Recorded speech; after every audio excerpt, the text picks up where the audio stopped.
지지난 주일부터 여호수아서로 주일 말씀을 나누고 있죠. 오늘은 여호수아 2장을 바탕으로 말씀을 나누겠습니다. 이 여호수아서를 한마디로 이야기하면 이 책은 전환의 경계선 이스라엘의 이야기다라고 할 수 있습니다. 이 성경 전체에서 이 여호수아서는 역사적으로, 신학적으로 굉장히 흥미로운 지점을 다루고 있는데요.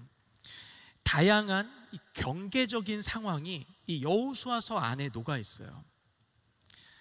그래서 모압 평야에서 요단강을 건너서 가나안으로 지리적인 경계를 넘어서고, 광야 세대에서 가나안 세대로 역사적인 경계를 넘어서고, 또 모세에서 여호수아로 리더십의 경계를 넘어서고, 모세 오경의 율법을 받았던 데에서 이제 그 율법을 실천한 삶으로 신학적인 경계를 넘어가고, 또 유목민에서 정착민으로, 이집트의 노예에서 가나안의 정복자로 이 정체성의 경계를 넘어가는 이야기가 이 여호수아에 있습니다.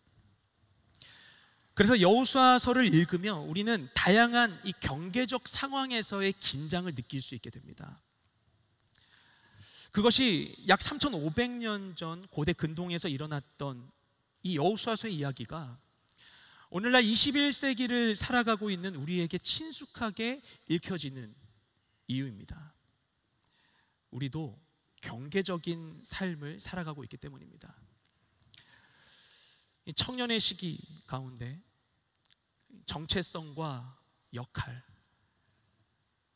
진로와 관계, 또 문화와 생활, 이 다양한 경계적 상황에 놓인 우리에게 하나님께서는 여호수아서를 통해서 이 현실을 해석하고 방향을 설정할 새 힘을 주십니다.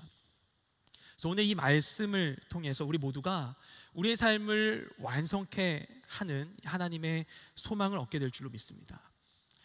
그래서 여호수아서는 출애굽 광야 생활을 마치고 요단강을 건넌 이스라엘 백성이 가나안을 정복한 후에 이 땅을 분배하여 정착하기까지 총 15년간의 시간을 기록하고 있습니다.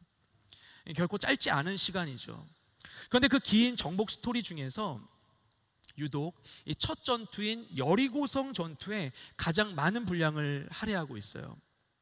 그래서 이것을 읽다 보면은 이 이후에도 막 여러 전투를 하는데 이 이후에는 특별히 그렇게 기억에 남는 인상적인 전투의 장면이 없습니다. 그 이유는 그만큼 여리고성 정복 사건이 이들에게 매우 의미 있는 사건이었기 때문입니다. 이들은 40년 전에 이집트에서 출발했어요. 이들 민족이 400여 년간 살았었던 이집트는 사방이 천연 장벽으로 막혀져 있는 천혜의 요새였습니다. 동쪽으로는 이 홍해와 아라비아 사막이 있었고, 서쪽으로는 엄청나게 큰 사막이 있었고요, 남쪽에는 이 나일강의 급류 지역이 있고, 북쪽은 지중해가 있었어요. 그래서 이집트가 이 외부의 침입 없이 오랜 세월 동안 강력한 왕정을 이어갈 수 있었습니다. 그러다 보니 고대 이집트의 도시 중에는 성벽이 없는 곳들도 있었어요. 그래서 이집트의 군대도 평지에서의 육상 전투가 주된 전투 훈련이다 보니까 이집트의 주력 부대는 전차 부대였습니다. 이스라엘이 이집트를 벗어나 광야 생활을 하면서 몇 차례 전투를 경험하죠. 이들이 시나이 반도에서 아말렉과의 전투에 승리했습니다. 그리고 가나안 남부 네겝 광야에서 아랏 왕과도 싸워서 승리했습니다. 그리고 요단강 동편의 절대 강자였었던 아모리 왕 시온과 바산 왕 옥과 싸워서 또 승리했어요. 그리고 미디안 족속과도 싸워 이겼습니다. 그런데 지금까지 이스라엘이 그렇게 훌륭하게 전투를 수행했는데 이스라엘이 지금까지 싸운 대상들은 모두가 다 광야의 유목민들이었어요.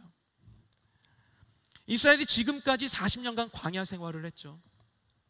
이들은 광야의 전투에 너무나도 익숙해져 있었습니다. 그러나 이들이 요단강을 건너가서 싸워야 하는 가나안의 첫 관문 도시인 여리고는 두터운 장벽으로 둘러싸인 매우 큰 성이었습니다. 그래서 이들은 지금껏 한 번도 치러보지 못한 공성전을 치러야만 했었던 것입니다. 그러니까 여리고의 거대한 성벽 앞에서 지금까지 이들이 쌓아왔던 경험과 지식은 다 무용지물이 되고 말았습니다. 이스라엘은 자신들에게 익숙했던 이 광야의 방법들을 내려놓고 낯설은 가나안의 공략법을 새롭게 익혀야만 했어요. 그리고 이 낯설음은 곧 두려움이 되어 그들을 공격했을 것입니다. 그래서인지 하나님께서는 처음부터 이들에게 말씀하실 때 정복하라 말씀하시면서 처음부터 두려워하지 말라는 말씀을 하세요. 우리 함께 여호수아 1장 9절 말씀을 한 목소리로 읽도록 하겠습니다. 시작. 내가 내게 명령하지 않았느냐?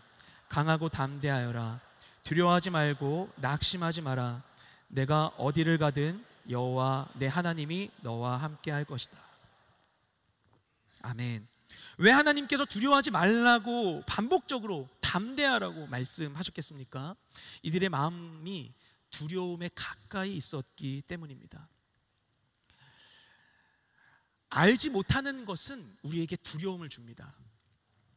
그래서 어떤 이들은 공포감을 일으키기 위해서 일부러 이런 우리의 속성을 이용하기도 해요. 그래서 예를 들어서 조던 필 감독의 영화를 보면요, 겟아웃이나 어스 같은 이런 작품을 보면 그 영화 속에 귀신 하나 등장하지 않지만 이것을 보는 사람들이 공포감을 느낍니다. 왜냐하면 소위 이 불쾌한 골짜기라고 하는 자연스럽지 않은 이상한 어떤 표정이나 행동, 제스처, 이런 동작들이 보는 사람에게 공포감을 일으키기 때문이에요. 굉장히 흥미로운 일이죠. 우리는 낯선 것을 두려워합니다. 이 두려움이라고 하는 감정이 가지고 있는 고유한 기능이 있는데 그것은 우리를 위험으로부터 보호하는 거예요. 그래서 이 감정은 미지의 대상에 대해서 반응합니다. 근데 사실 생각해 보면 인생은 늘 미지의 내일을 향해 나아가죠. 그래서 우리의 인생은 낯선 내일에 대한 두려움의 연속입니다. 우리의 인생에 마치 이 여리고 성벽과 같이 버티고 있는 일들이 너무나도 많이 있는 것이죠. 성경을 보면요, 성경에서 인간의 입으로 가장 먼저 표현한 감정도 바로 두려움입니다. 우리 창세기 3장 10절 말씀을 함께 읽겠습니다. 시작. 이르되 내가 동산에서 하나님의 소리를 듣고 내가 벗었으므로 두려워하여 숨었나이다. 아멘. 아담이 범죄한 후에 가장 먼저 처음으로 표현한 감정이 다름 아닌 두려움이었습니다. 두려움은 우리 뇌에 있는 편도체라고 하는 부분을 자극한다고 해요. 이 편도체가 두려움을 이제 처리하는 기관인데요, 이게 뇌 안쪽에 양쪽에 있는 아주 작은 기관입니다. 정말 작은 부위이지만 이 부위가 한번 발현되어서 시그널을 보내게 되면 뇌의 모든 기관이 이 편도체의 지휘를 받게 된다고 합니다. 그래서 두려움을 느끼면요, 편도체가 재빨리 반응해서 우리 뇌의 모든 게 통제가 돼버려요. 뇌가 비상 모드가 되어버리는 것입니다. 누군가가 갑자기 나한테 막 주먹을 휘두르는데 주먹을 휘두르는 사람 앞에서 막 예수의 이름으로 이 사람을 용서할지 말지 막 생각하지 않잖아요. 그렇죠? 그럼 맞거나 피하거나, 그렇죠? 반격하거나 얼어붙고 이런 반응을 하겠죠. 우리 뇌가 비상 모드가 되기 때문이에요. 날 보호하기 위해서.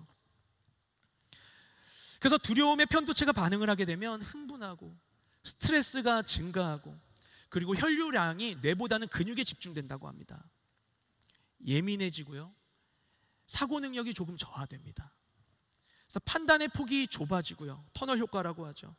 그리고 결과를 고려하는 그런 능력들도 낮아지게 됩니다. 그래서 때로는 후회할 만한 행동을 남기게 되기도 하죠. 그래서인지 성경에 가장 많이 나오는 하나님의 명령이 다름 아니라 두려워하지 말라는 거예요. 두려워하지 말라. 하나님께서는 가나안 정복을 명하시면서 여호수아와 이스라엘에게 두려워하지 말라고 이야기하세요. 이들이 여리고 성벽이라는 미지의 장애물을 마주하고 있었기 때문입니다. 여러분은 지금 어떤 벽을 마주하고 계십니까?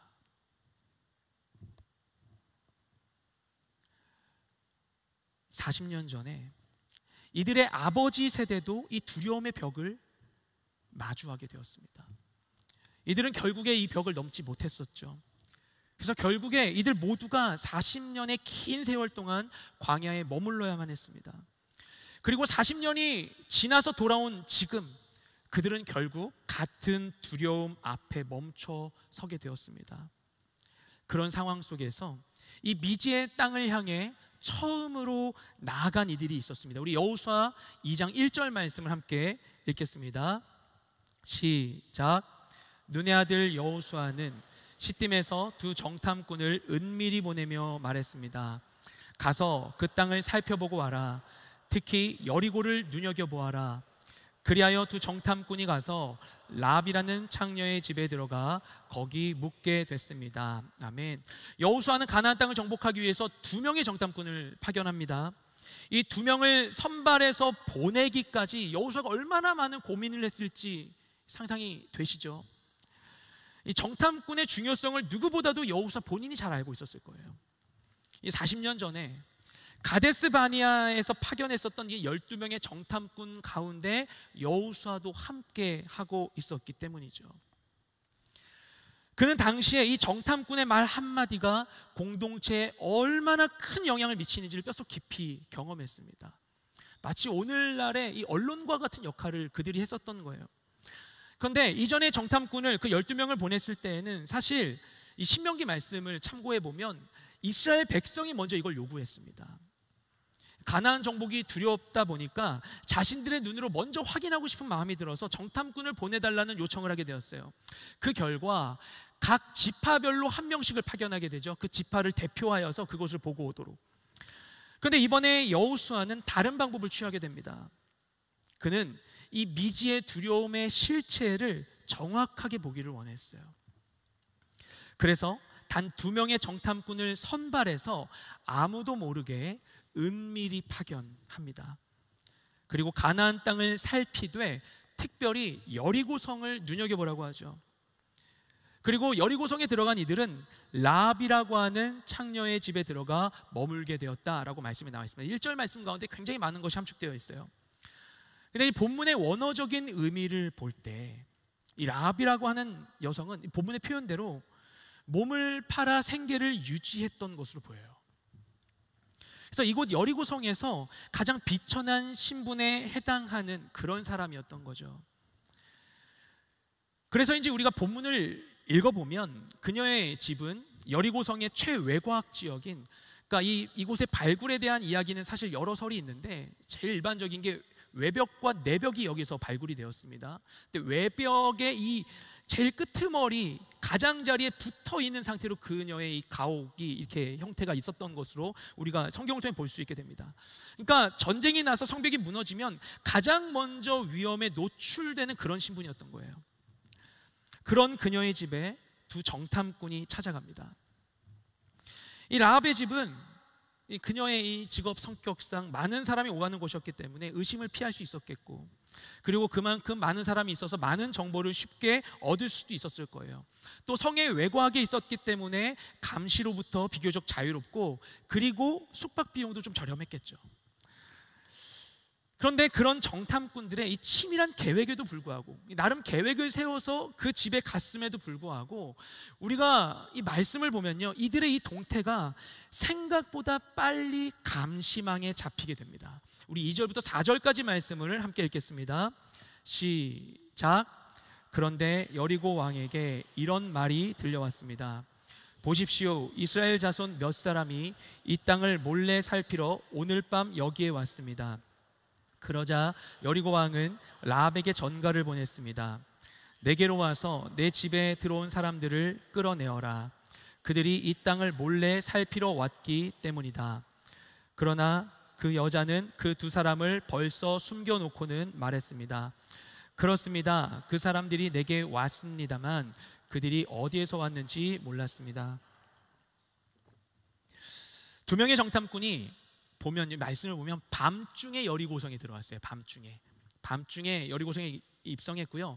그리고 아까 말씀드린 것처럼 성 외곽에 있는 랍의 집으로 들어간 것을 보면 이 두 사람은 꽤 신중하게 계획을 세워서 이 정탐 임무를 수행한 것으로 보입니다. 근데 우리가 방금 읽었던 말씀을 보면 이들이 생각보다 빨리 발각되죠. 그래서 여리고성에 들어가자마자 바로 그날의 정체를 들키게 돼요. 그래서 우리 2절 말씀을 보면 그들의 침입을 고발하는 사람이 이렇게 표현합니다. 오늘 밤 여리고에 왔습니다. 오늘 밤 여기에 왔습니다. 이렇게 얘기를 해요.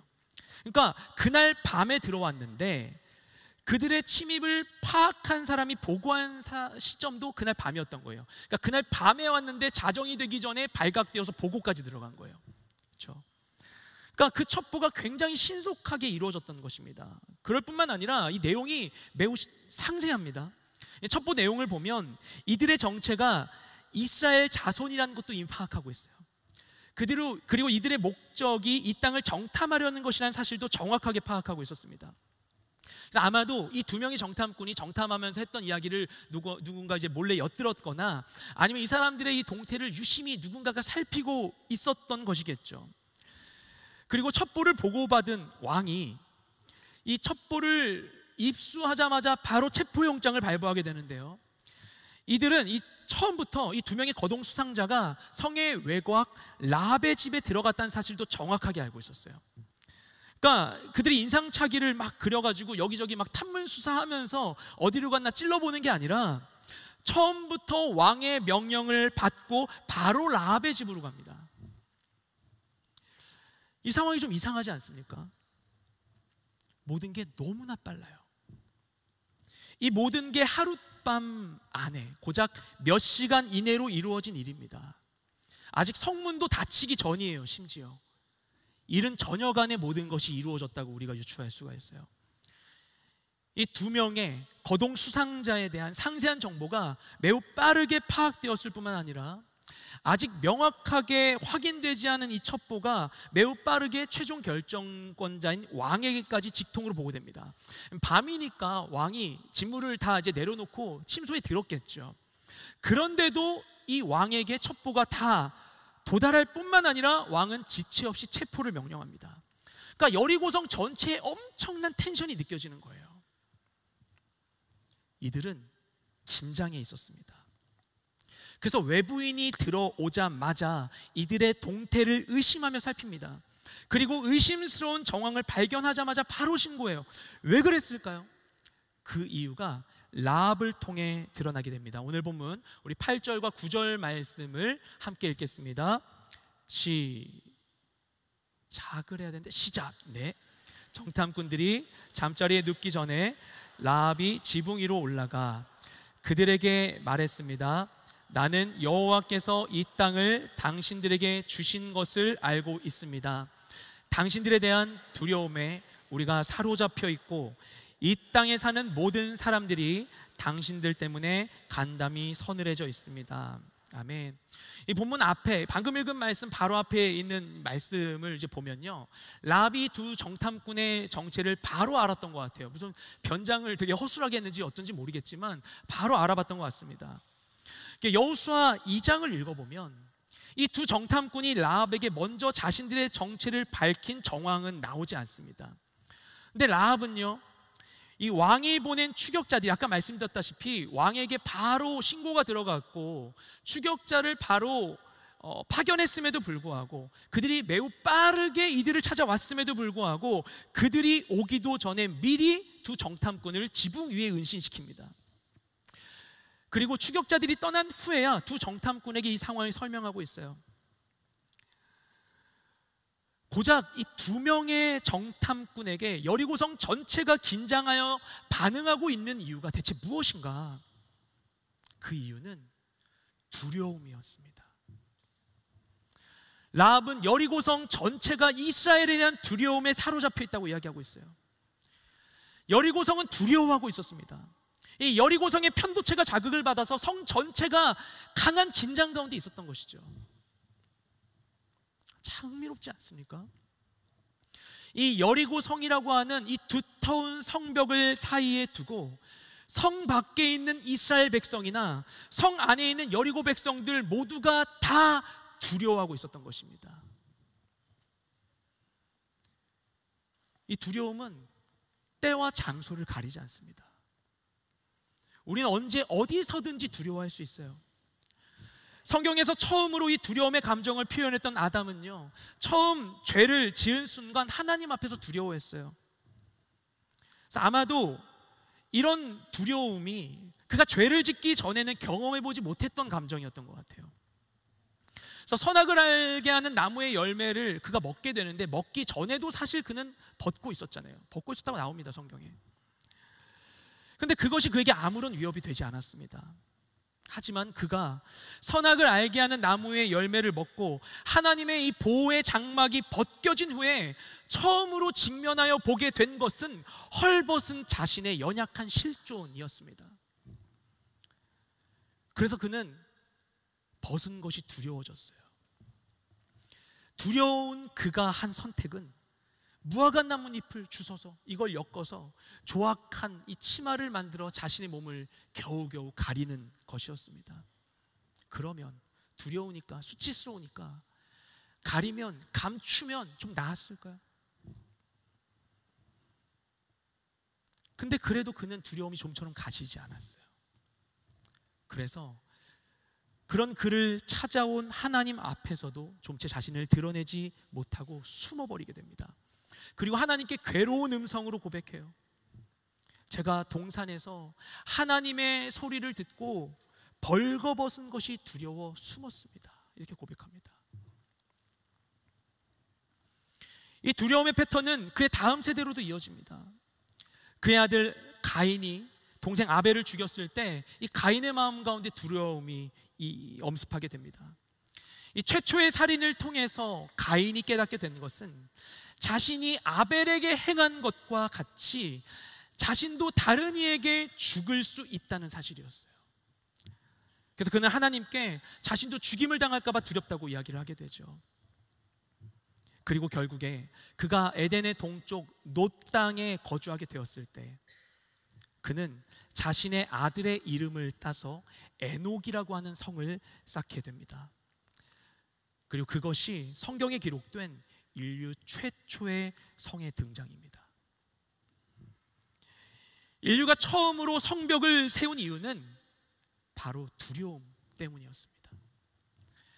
가인은 결국에 아버지 아담과 같은 선택을 한 것이죠. 그러면 그렇게 성을 쌓고 그 성 안에 거하면서 그는 과연 두려움으로부터 자유했을까요?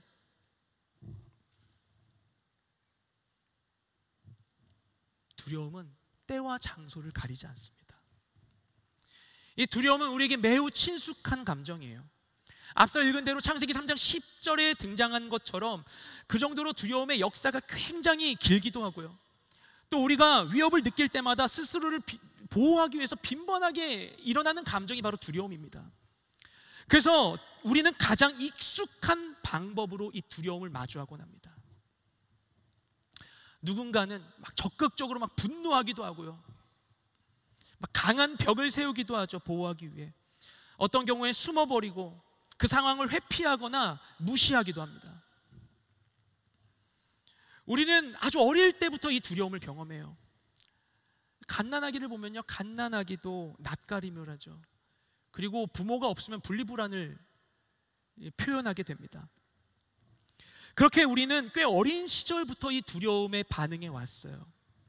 그리고 이 두려움을 극복하기 위해 어린 시절부터 스스로를 보호하기 위해서 선택해왔던 방법들이 오랜 세월 동안 우리의 삶에 굳어지고 쌓여서 견고한 성벽이 되기도 합니다. 그러면 그런 우리의 선택이 과연 우리를 이 두려움에서 자유롭게 할까요? 여기서 한번 정리해 보겠습니다. 이스라엘 백성은 40년간의 광야 생활에 길들여져 있었어요. 이들은 광야의 전투에 익숙한 이들이었습니다. 그런데 이들이 정복해야 할 새로운 땅의 적들은 크고 높은 성벽 안에 있었습니다. 이스라엘은 지금껏 한 번도 치러보지 못한 새로운 형태를 준비해야 했어요. 새로운 형태의 전투를 준비해야 했어요. 이 낯선 상황이 그들을 두렵게 했습니다. 그런데 막상 성 안을 정탐해 보니 성벽 안에 있는 사람들은 성벽 밖에 있는 이스라엘보다 더 큰 두려움에 휩싸여 있었던 것입니다. 이 가나안 사람들이 의지해온 견고한 성벽이 두려움을 이길 조건이 될 수는 없었습니다. 그렇다면 우리는 무엇으로 이 두려움의 벽을 넘을 수 있을까요? 우리 오늘 말씀에서 그 실마리를 찾을 수 있습니다. 우리 10절과 11절 말씀을 함께 읽겠습니다. 시작. 당신들이 이집트에서 나올 때 여호와께서 당신들을 위해 어떻게 홍해의 물을 말리셨는지, 당신들이 요단강 건너편 아모리 사람의 두 왕 시온과 옥을 어떻게 진멸시켰는지에 대해 우리가 들었습니다. 우리는 그 소식을 듣자마자 마음이 다 녹아내렸고 당신들 때문에 모두 용기를 잃었습니다. 당신들의 하나님 여호와는 위로는 하늘과 아래로는 땅의 하나님이시기 때문입니다. 아멘. 라합은 이 두 명의 정탐꾼에게 자신이 분석한 이 두려움의 실체에 대해서 설명을 합니다. 이 라합이 하는 얘기를 들어보면요, 놀라운 점은 이 여리고성 사람들이 생각보다 이스라엘 백성에 대해서 많은 것을 알고 있었다는 사실입니다. 그래서 이들은 이 이스라엘 백성, 광야를 헤매고 있었던 이들이 40여 년 전에 이집트에서 나와 홍해를 건넜다는 사실을 알고 있었어요. 그리고 그 옛날의 일뿐만 아니라 바로 얼마 전 최근에 요단강 건너편에 있는 강력한 왕정인 아모리 왕 시온과 바산왕 옥을 진멸시킨 소식까지도 이스라엘에 대해서 빠삭하게 알고 있었습니다. 그래서 여리고성 사람들에게 있어서 이스라엘 백성은 공포의 대상이었던 거예요. 그래서 겨우 두 명의 정탐꾼에게 성 전체가 발칵 뒤집혔던 것입니다. 그런데 그 두려움에 대해서 이 여리고성의 사람들, 또 그 왕은 어떻게 반응하고 있습니까? 이 이스라엘을 향한 두려움을 극복하기 위한 이 여리고성 사람들의 방법은 이 두 명의 정탐꾼을 색출하여 체포하는 것이었어요. 놓치지 말고 늦지 않게 빨리 이들을 체포하는 것, 이들의 신병을 확보하는 것, 그게 그 두려움에 대한 이들의 처방이었습니다. 그들은 표면적이고 1차원적인 이 두려움의 현상에 반응할 뿐이었죠. 그런데 라합을 보면 그 두려움의 이면에 감춰져 있는 진짜 실체를 그녀가 발견하게 됩니다. 여리고에 있는 모든 사람들이 이스라엘에게 일어났던 일들을 알게 되었는데, 그녀가 듣게 된 이 이스라엘의 여러 가지 사건들 속에서 그녀가 그것을 묵상하며 결국 발견했던 것은 바로 다름 아닌 하나님이었습니다. 그래서 그녀가 이 사건들에 대해서 뭐라고 고백하는가 하면 여호와께서 홍해를 마르게 하셨다라고 이야기하고 있어요. 그리고 이집트의 홍해에서 역사하신 그 하나님께서 요단강 동편의 아모리에서도 역사하셨다는 사실을 그녀가 알게 되었습니다. 그래서 이렇게 고백하죠. 당신들의 하나님 여호와는 위로는 하늘과 아래로는 땅의 하나님이시기 때문입니다. 이런 놀라운 고백을 합니다. 이게 당시 이 가나안 사람들이 가진 신앙으로는 할 수 없는 고백이었다고 생각이 돼요. 가나안은 우가리 신화에 따라 바알을 숭배하던, 바알과 엘과 같은 신들을 숭배하던 그런 족속들이었어요. 그들이 믿는 신은 그 지역 신입니다. 가나안을 통치하는 신들이었어요. 그 당시에 이들은 신이 그 지역을 통치한다고 믿고 있었어요. 아수르가 이들을 점령할 때에도 너희 하나님은 그냥 가나안의 신일 뿐이야, 이런 식으로 얘기했었거든요. 근데 그녀가 이스라엘을 보면서 어디서도 들어보지도 못하고 경험해보지도 못했던 새로운 신에 대해서 알게 되는 것입니다. 그녀가 발견한 사실은 그런 거예요. 이 이스라엘의 하나님은 이집트에서뿐만 아니라 홍해에서뿐만 아니라 광야에서 다스리시는구나. 이집트에서도 10가지 재앙 속에 이집트를 무너뜨리시고 이들을 구출하신 하나님께서 홍해도 가르셨고 광야에서도 승리하게 하셨구나. 그 하나님은 아모리 땅에서도 미디안에서도 다스리시는구나. 그분은 과연 이스라엘만의 하나님이 아니라 전지전능하신 하늘과 땅의 하나님이시구나. 그 하나님을 알게 돼요. 온 땅의 주인 되신 하나님. 놀라운 발견입니다. 그래서 그녀가 생각하죠. 그렇구나. 그러면 이 이스라엘의 하나님은 이 가나안도 다스리시는구나. 그분이 이스라엘과 함께 하시면 여리고성도 무너질 수 있는 것이구나. 왜냐? 그분은 온 땅의 하나님이시기 때문에. 이스라엘의 소식을 통해서 그녀가 하나님이 어떤 분이신지를 알게 됩니다. 가나안 사람들이 숭배했던 신과는 완전히 다른, 어디서도 들어보지 못한 그 하나님을 그녀가 이 드러난 이 모든 사건들 속에서 단순히 눈에 보인 사건이 아니라 그 하나님을 그녀가 발견하게 되었습니다. 두려움의 벽을 넘기 위해 우리가 행해야 할 일도 마찬가지입니다. 이 두려운 상황에서 능력의 하나님으로 우리의 시선을 돌리는 것이에요.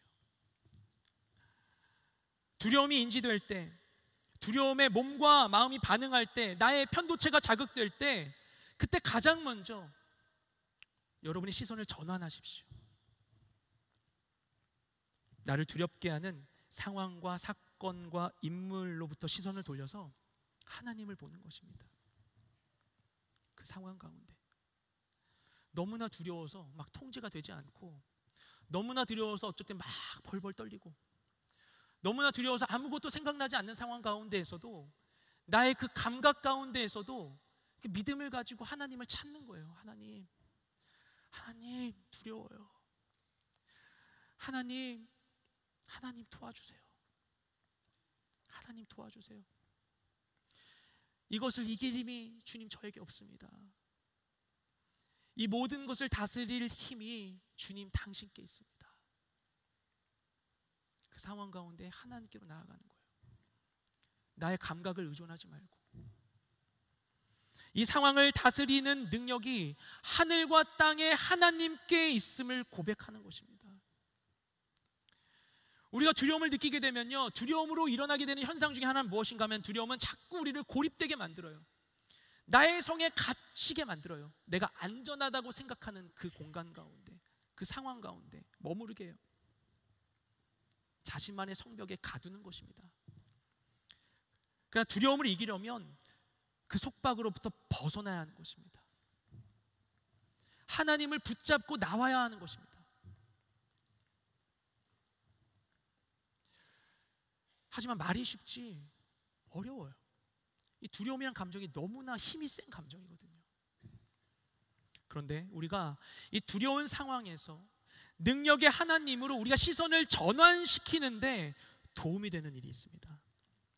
이 말씀을 보면요, 라합이 이스라엘 백성들이 겪었던 여러 사건들 속에서 하나님을 발견하게 되는데, 모든 여리고 사람들이 그 일들을 알고 있었지만 그 가운데 라합이 그 가운데 그들의 삶 가운데 함께 하시는 하나님을 발견할 수 있었던 이유는 무엇인가? 그 이유가 굉장히 심플합니다. 그것은 이스라엘이 약했기 때문이에요. 만약에 이스라엘이 강력한 이 집단이어서 홍해를 마주했을 때 스스로 홍해를 건넜다면, 막 그들이 막 이집트에서의 이런 막 건축법을 익혀가지고 빨리 막 다리를 착착착 만들어가지고 막 건너고, 아니면 100만 명이 넘는데 막 인간 다리를 막 만드는 거예요. 막 영차 하면서 막 아빠 붙잡아 그러면서 막 아빠 밟아 하면서 막 지나가고 막, 그쵸? 아니면 사막에서 있었던 그들이 막 홍해에 막 100만 명이 헤엄쳐가지고 건넜다면, 광야에서 전투를 하는데 이들이 막 전차를 만들어 전차 부대로 그들을 막 쓸어버렸다면, 그러면 그들의 사건을 보게 된 자들이 이스라엘은 볼 수 있게 될지언정 그들과 함께 하신 하나님은 볼 수 없었을 거예요. 그러나 400여 년간 노예로 살았던 이들이 이집트로부터 벗어나 홍해를 건너고 100만 명이 넘는 사람들, 많게는 250만 명이 될 것이라 하는 이들이 광야를 떠돌면서도 굶어 죽지 않고 제대로 된 무기도 없이 전쟁에 속속 이기는 것을 보면서 라합은 이들을 도우시는 하나님의 손길을 발견하게 됩니다. 그리고 어쩌면 라합 역시 여리고성의 최하층민으로 살고 있는 연약한 사람이었기 때문에 그녀에게 이런 통찰이 있었지 않았을까 생각을 하게 돼요. 이것은 아주 중요한 이야기입니다. 우리의 약함은 하나님의 강함을 드러냅니다. 우리 고린도후서 12장 9절 말씀을 함께 읽겠습니다. 시작. 그러나 그분은 내게 말씀하셨습니다. 내 은혜가 내게 족하다. 왜냐하면 내 능력이 약한 데서 온전해지기 때문이다. 그러므로 나는 내 약한 것들에 대해 크게 기뻐하며 자랑할 것입니다. 이는 그리스도의 능력이 내게 머물게 하기 위함입니다. 아멘. 자신의 육체의 약함으로 인해 힘겨워하던 바울에게 그가 기도했더니 이와 같이 말씀하시는 거예요. 바울아, 너 지금 약하니? 그 일 때문에 힘드니? 그것만 없으면 네가 좀 살 것 같아. 그런데 이미 내 은혜는 너에게 충분히 있어. 왜냐하면 내 능력은 약할 때 비로소 온전해지기 때문이야. 이렇게 말씀해 주세요. 그리고 그 응답을 듣고 바울이 이것을 깨닫게 돼요. 그래서 얘기하기를 바울이 도리어 자신의 약함을 자랑한다고 이야기합니다. 우리의 약함은 하나님의 강하심을 드러내기 때문입니다. 능력의 주님 앞에서 나의 약함을 감추거나 외면하지 않을 때, 그때 우리는 더 분명하게 두려움으로부터 하나님께로 전환할 수 있습니다. 그리고 그렇게 어떤 상황이 있을지라도 우리가 하나님을 바라볼 때 우리는 눈에 보이는 현실을 뛰어넘는 믿음을 가질 수 있게 되는 것이죠. 우리 함께 12절 말씀을 읽겠습니다. 시작. 이제 여호와를 두고 내게 맹세해 주십시오. 내가 당신들에게 자비를 베풀었으니 당신들도 내 아버지의 집에 자비를 베풀어 주십시오. 그리고 내게 확실한 징표를 주십시오. 아멘. 라합은 아무것도 보장되지 않은 상황 속에서 언제 까딱하면 여리고의 이 군병들에게 붙잡힐 수도 있는 이 두 명의 불안한 정탐꾼과 구원의 계약을 체결하게 됩니다. 그래서 절망의 현실 속에서 구원의 길을 찾게 돼요. 하나님을 믿게 되니, 하나님을 믿으니 그녀에게 새로운 소망이 일어나게 되었던 거예요. 우리가 두려움의 자리로부터 하나님께로 우리의 시선을 옮기게 될 때, 그때 현실을 이길 힘을 얻게 됩니다. 앞서 9절 말씀을 보면요, 라합이 정탐꾼들에게 설명을 할 때 여리고성 사람들이 두려워서 간담이 서늘해졌다고 얘기하고 있죠. 이게 원어적인 의미를 보면요, 그냥 녹아버렸다는 표현이에요. 11절에도 그런 표현이 있죠. 녹아버렸다. 우린 녹아있다.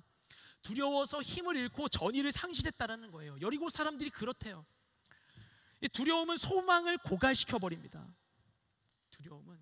두렵게 되면요, 아까도 말씀드렸지만 시야가 좁아지게 돼요. 판단력이 흐려지게 돼요. 소망이 고갈돼요.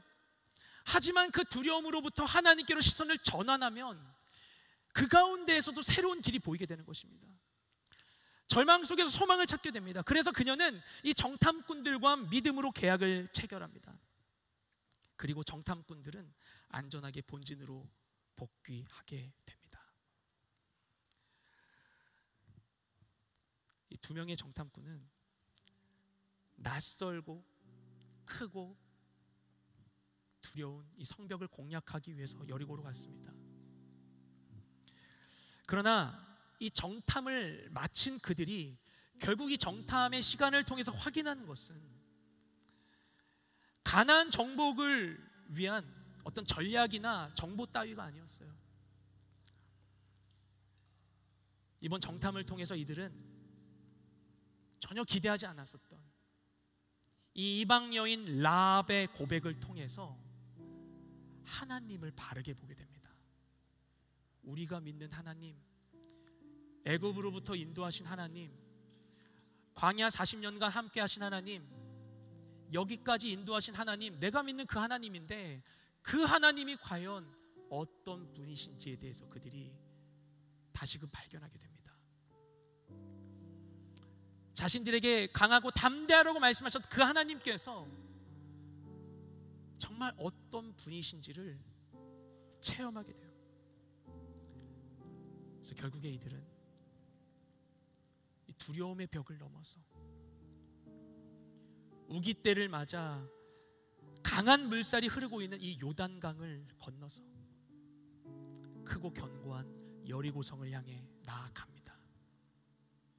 왜냐하면 능력의 하나님께서 이집트에서, 시나이 반도에서, 미디안 광야에서 그 모든 곳에서 다스리신 것과 같이 아직 가지 못한 그 모든 미지의 땅에서도 역사하실 것을 믿었기 때문입니다.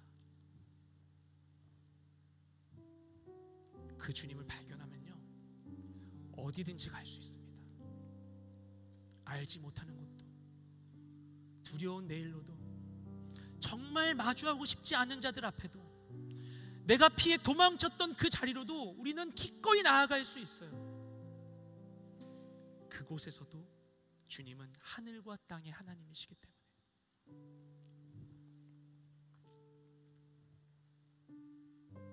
여러분도 두려움의 벽을 넘어 내일로 나아가길 원하십니까? 이 두려움의 벽을 넘는 힘은 오직 하나님께 있습니다. 기도하시겠습니다.